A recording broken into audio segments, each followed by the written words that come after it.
Katie. I appreciate the opportunity to be here, and I know you have business to do.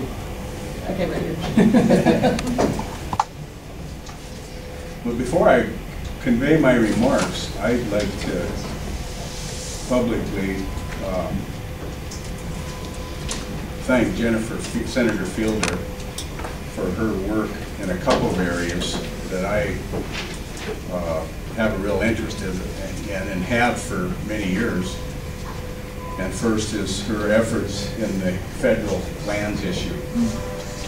And I know that's a raging debate, and as I mentioned to Senator Fielder, I appreciate her sticking her neck out on that.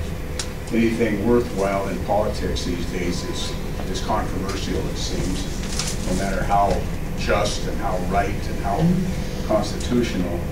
And if I could, I know you make all kinds of points on that issue from a management perspective, but let me just suggest folks that if you have any reservations about that issue, please consider, and this is where I come from on it, that for the state to regain management control of those lands is a significant issue in the arena and the principle of federalism, the very principle that our Constitution establishes.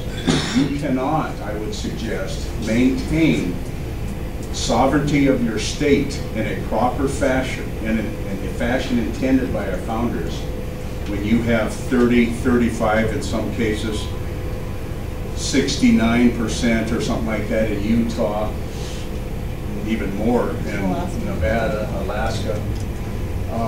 This is an issue of federalism. It's not just an issue of management on the ground. And so I was involved with Senator Emerson in the early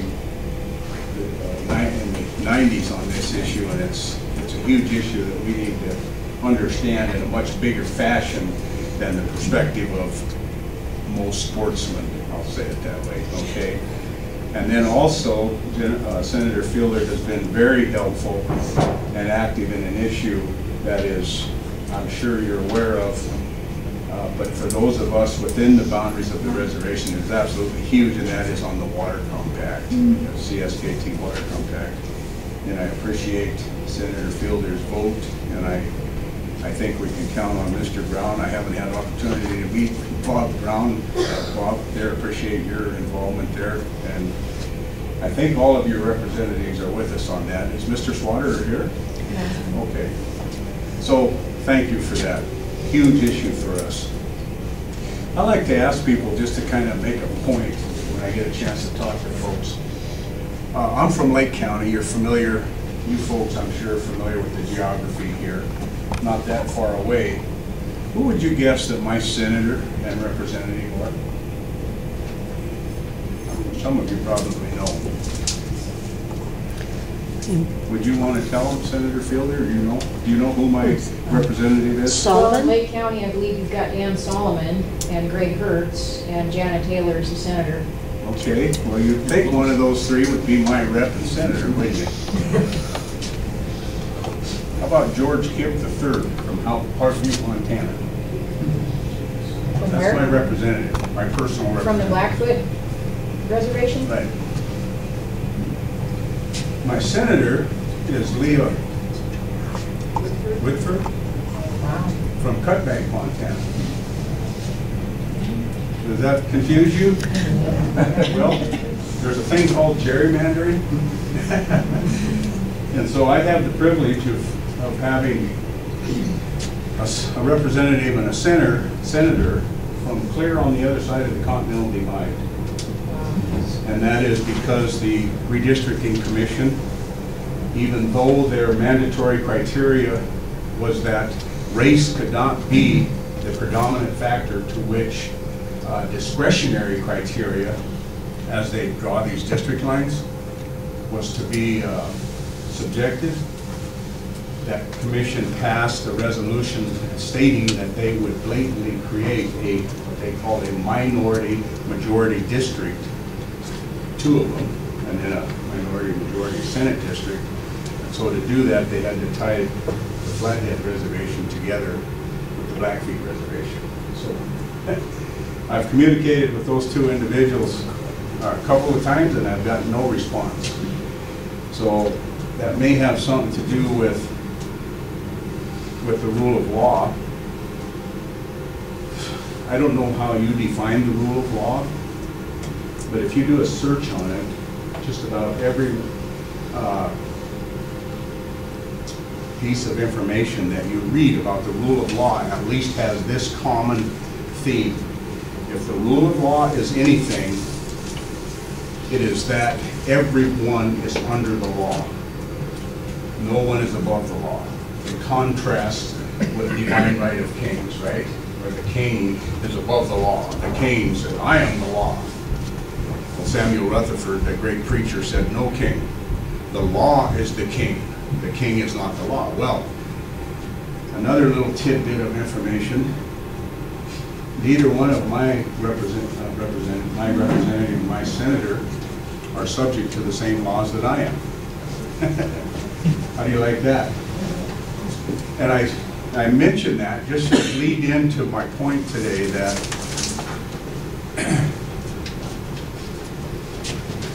there are some unjust things going on in our country and in our state.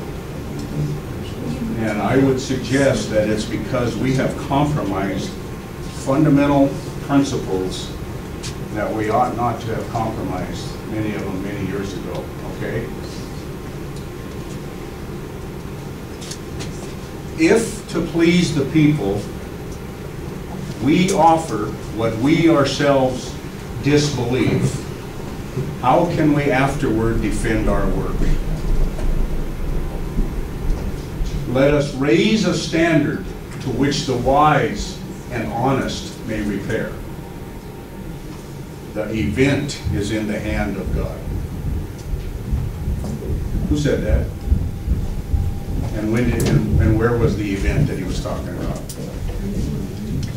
That was George Washington admonishing the delegates to the Constitutional Convention in 1787.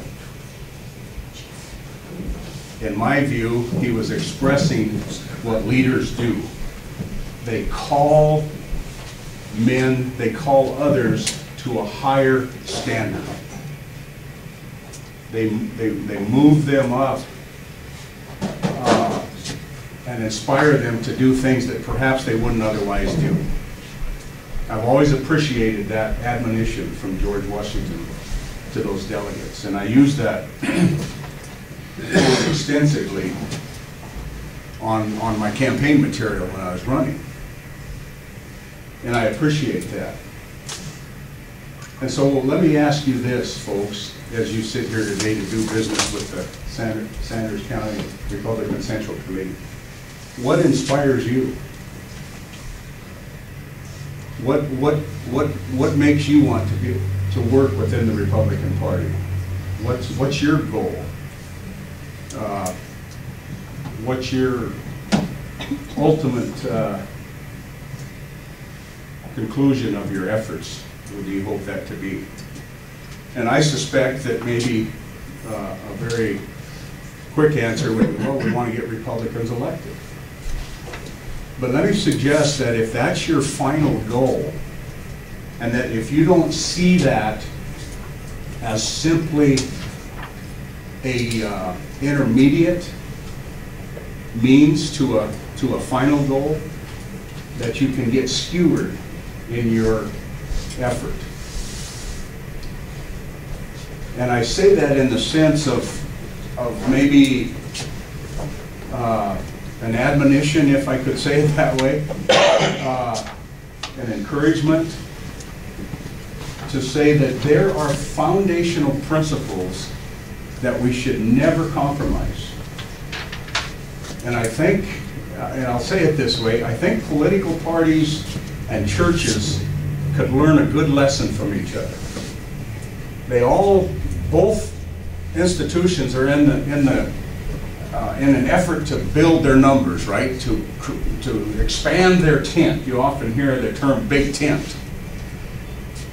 But let me say this, I think too often we get the idea that we're going to expand that tent by tickling ears or appealing to the audience, rather than expand that tent by convincing our audience of the truth of our message. We live in a day, and I've noticed this in my efforts in the political arena, where we say that consensus is a virtue. That seems to almost override every other virtue. If we can create consensus, and compromise is a virtue in this age of moral relativism, if I can say it that way. Well, there's a difference between being pragmatic to the point of compromising principles and being realistic, okay? And so let me give you a couple of quotes with that term in there, and let's see which one inspires you the most. Margaret Thatcher said, "Consensus is the process where everyone gives up what they believe in for something that nobody believes in." And then she said, "What great cause in history would have been fought and won under the banner, 'I stand for consensus'?"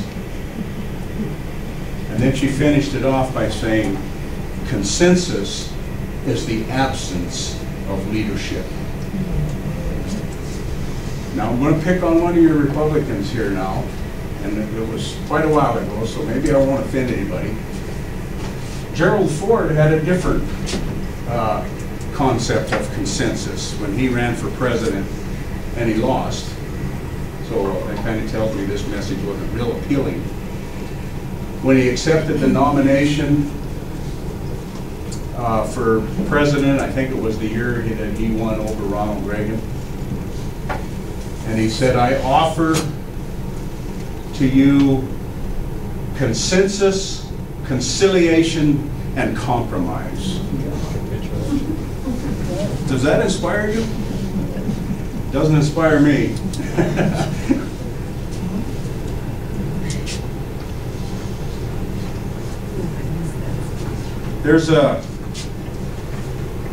Sometimes it takes a George Washington type of a leadership to move people along, folks, and quite frankly, I would say that we've lacked that for a long time.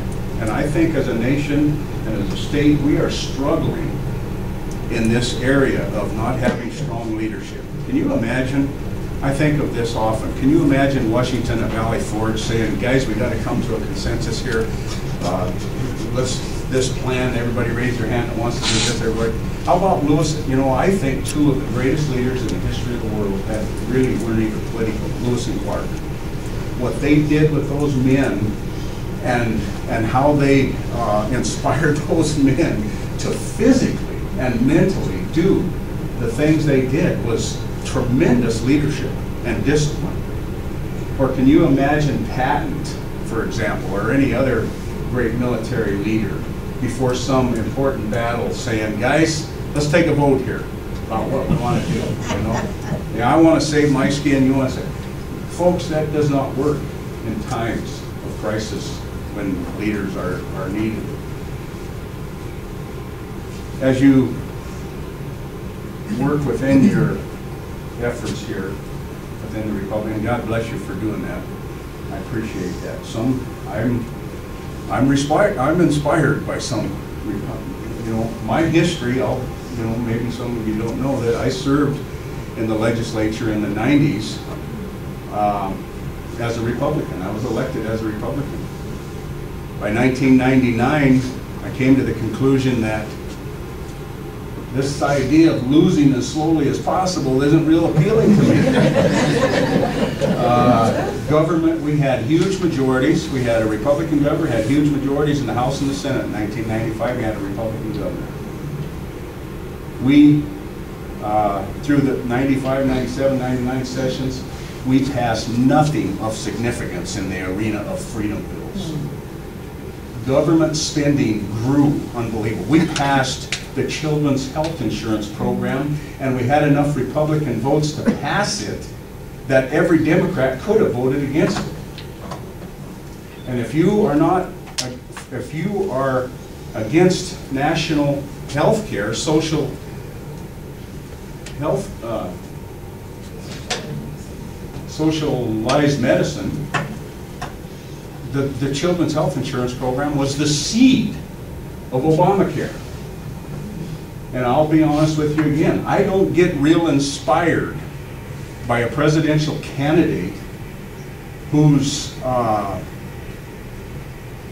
model of socialized medicine in his home state was the model for Obamacare, or the Affordable Care Act, if you want to call it that. Whatever name you want to put to it, I could have a lot of real creative names.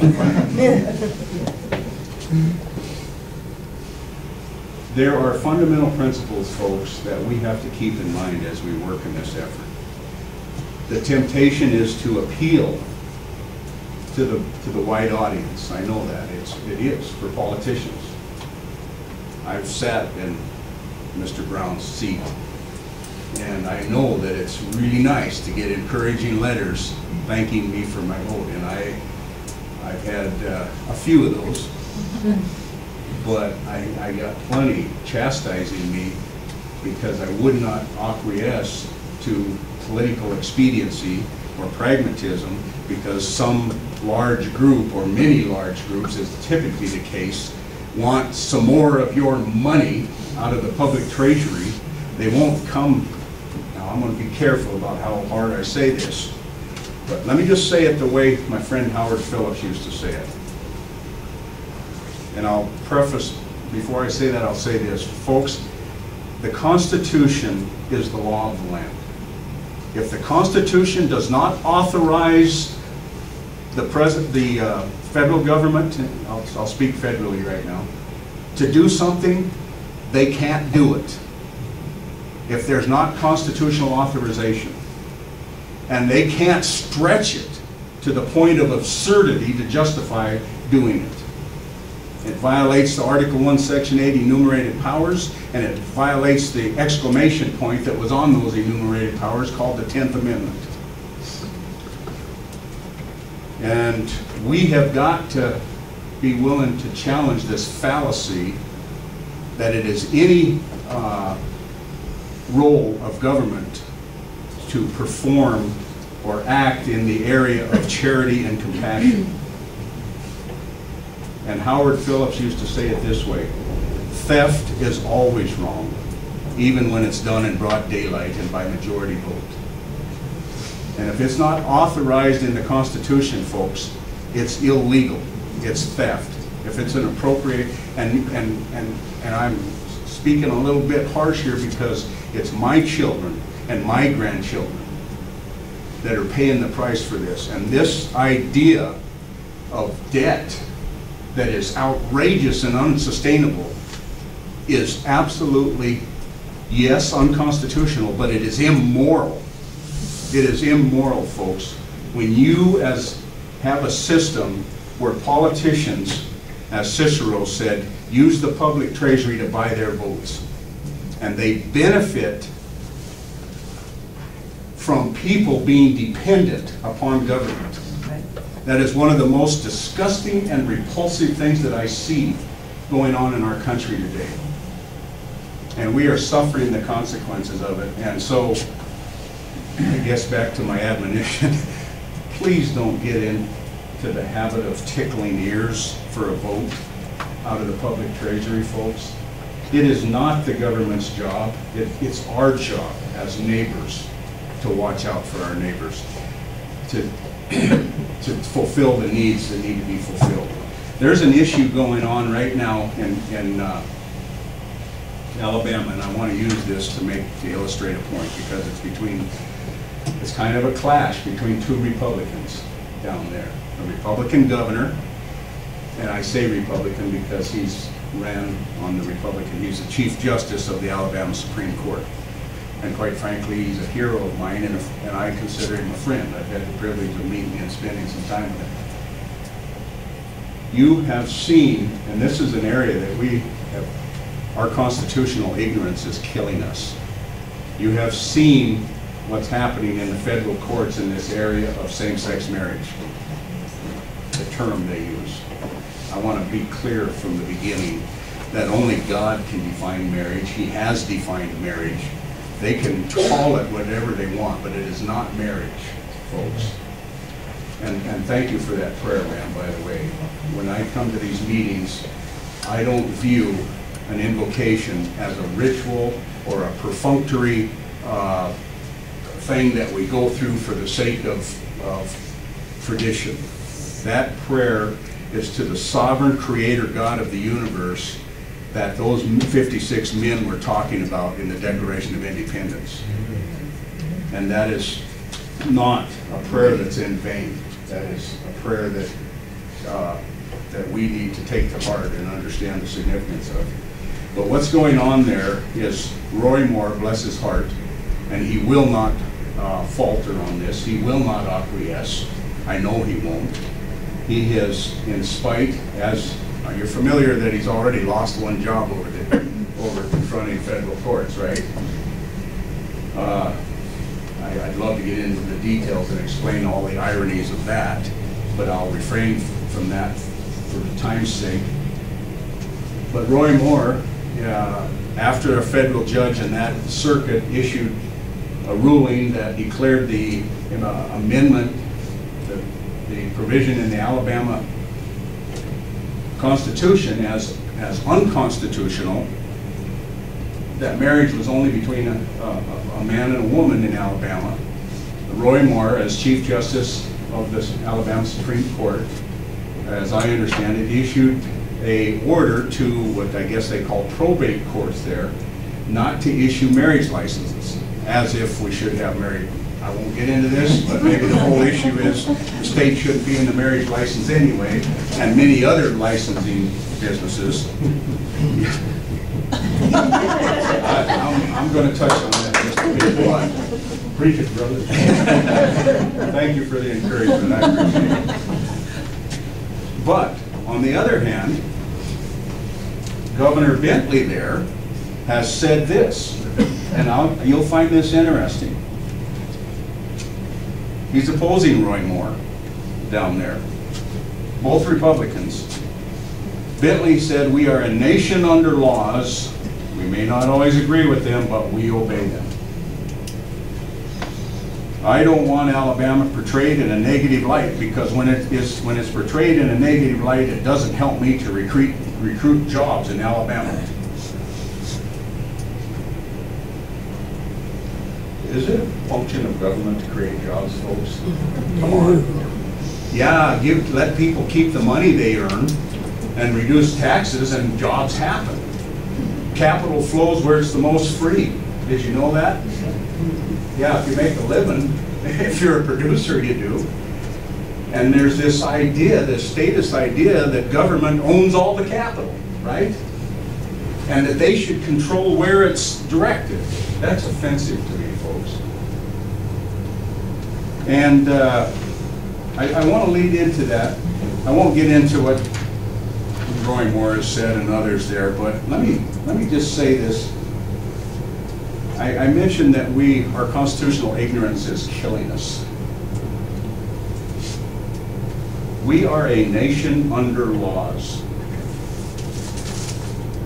Now, I know you folks are enlightened, but if I were to ask this question to an average group in the country, tell me what you think they'd say if I asked, what branch of government determines what the Constitution means? The average person would say, Supreme Court. The judicial branch. What's the correct answer constitutionally? All three of them. Senator Fielder, is your oath of office any less duty-bound? Any less valid than the oath of office of John Roberts? Nope. Absolutely not. This notion, now, before I go on to that, let me ask you a constitutional question. Article 1, Section 1, United States Constitution. Anybody have an idea? Just after the preamble. What's the next sentence? All, and they weren't relatives, folks. Power. All legislative power herein granted is vested in a Congress of the United States. Now, they weren't Bill Clinton, and they didn't debate over what the word all means. So if all legislative power is given to the legislative branch, how much is given to the judicial branch? None. Zero. How much is given to the executive branch? None. Zero. Are you starting to make sense of Thomas Jefferson's warning about a judicial oligarchy? And when they throw out Marbury versus Madison, folks, remember, first off, think of the absurdity of all of this issue, that how they understand Marbury versus Madison is one branch declared that it's superior to the other branch in determining what the Constitution means, and the other two branches said, okay, where's the check and balance there?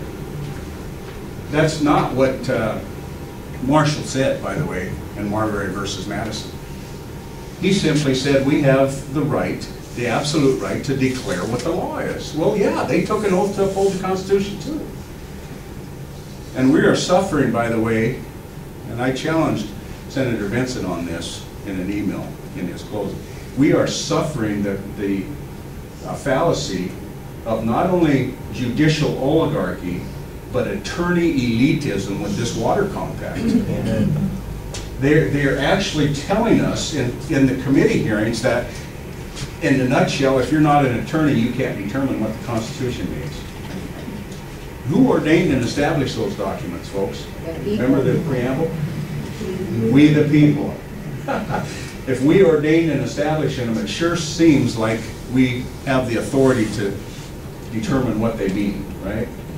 We better wake up.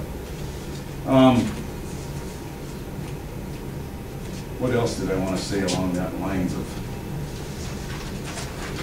Okay.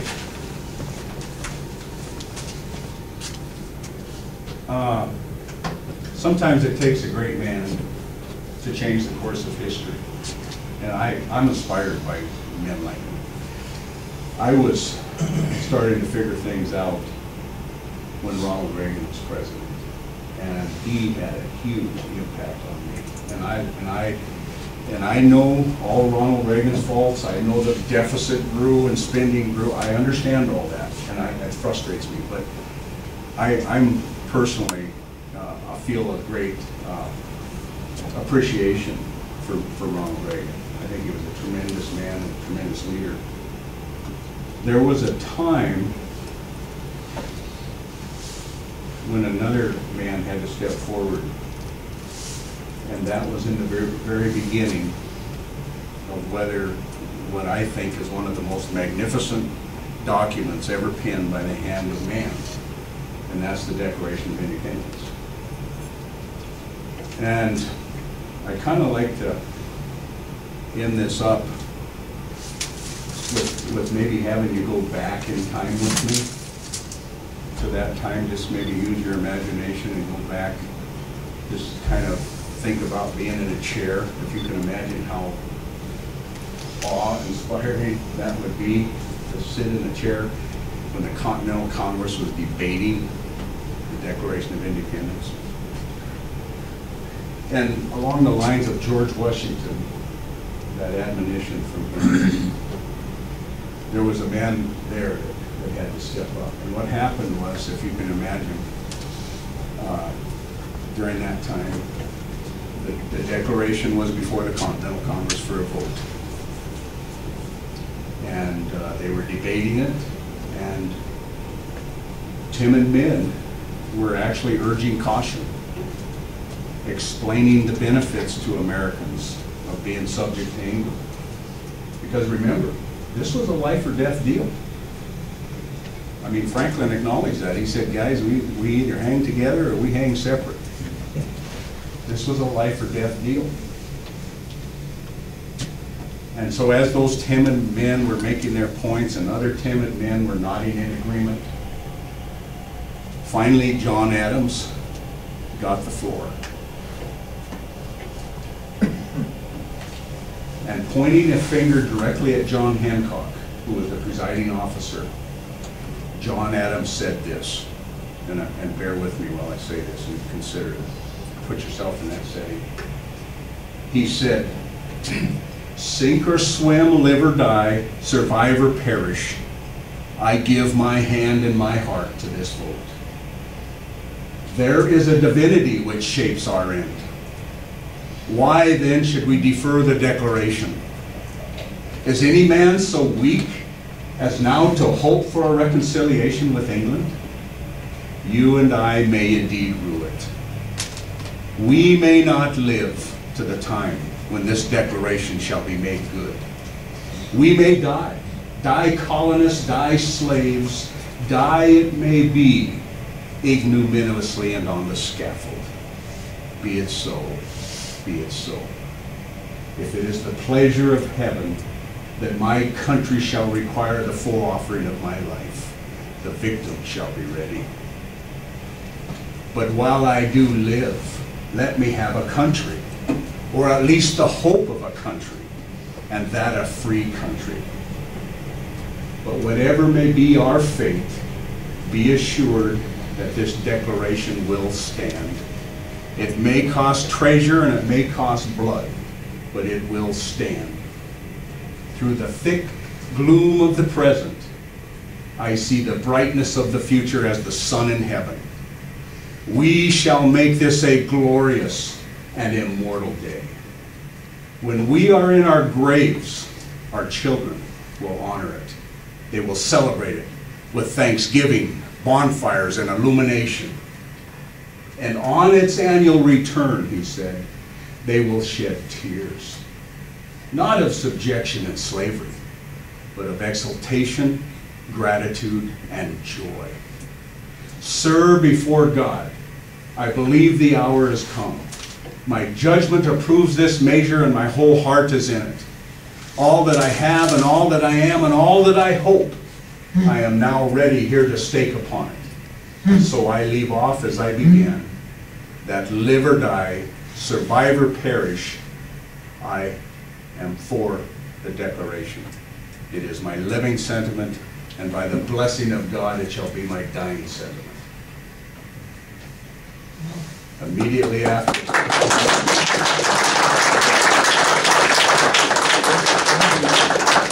Some of you history buffs will know the kind of the side story here. And this is, I think, like Adam said, providential.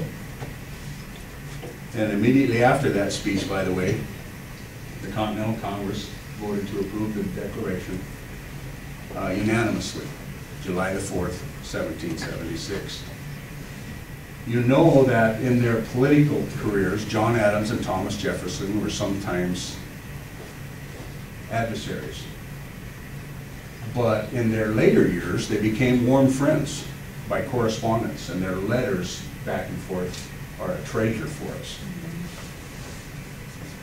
And as John Adams lay dying, he said, Thomas Jefferson still lives. But as Adams himself had said, there is a divinity which shapes our end. John Adams and Thomas Jefferson died on the same day. What day? July the 4th, 1826, 50 years to the day of the Declaration of Independence. Wow. It's amazing, isn't it? And just wonderful men. And the principles are, I mean, the inspiration we can get from that.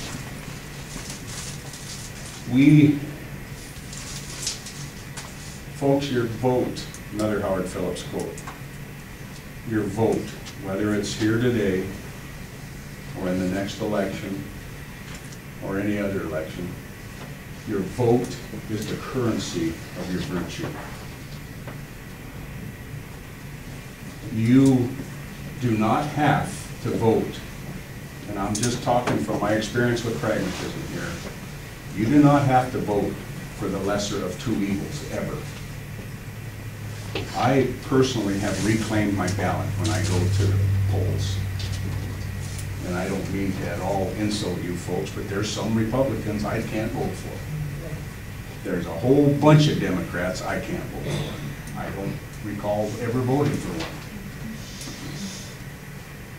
But if they are not constitutionally qualified and understand the principles of our Constitution and the American system of government, I believe that I would personally be held accountable for voting inappropriately by God himself. And so what I mean by reclaiming my ballot, if I have to leave it blank, that is a vote, in my view, every bit as valid as an X in front of somebody's name. And typically what I do, just for whatever it's worth, is I put an X down there so nobody can manipulate that in the write-in line. Or I'll write somebody in. I might write in Boone Cole. Maybe we could ask him to be officially registered as a write-in. Maybe it's time to reclaim our ballots, folks. But let me conclude by saying this as another admonition. I guess that's the word of the day. After my first session, and then in June of '95, I attended my first Republican convention. I'd never been to a Republican convention, state convention. I ran in 1994 because I thought the Republicans were the conservative party. That's what I was for. I was indignant about what's happening. And so I thought, well, obviously I'm a Republican. And after that convention, I just had to sit down and write a little essay. I've shared it with some of you here. I called it Principle and Unity. Because at that first convention, the two words that I heard over and over and over again was, we gotta have principles, Republican principles, and we gotta be unified. And you can't argue with that. But here's what I saw, and so this was what my essay was all about. I said, guys, principle has to be what unites you. And what is happening is unity is becoming the overriding principle, to the point where we have forfeited our principles for the sake of unity.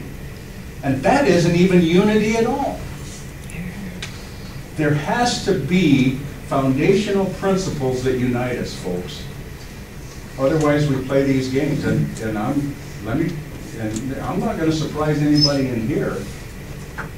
It's the Republicans, put whatever label you want on them, that are voting with the Democrats, that are going to, if they get their way, give us this water compact and many other disgusting pieces of legislation.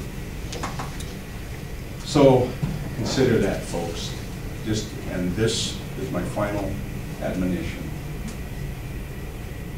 If, to please the people, we offer what we ourselves disbelieve, how can we afterward defend our work? Let us raise a standard to which the wise and honest may repair.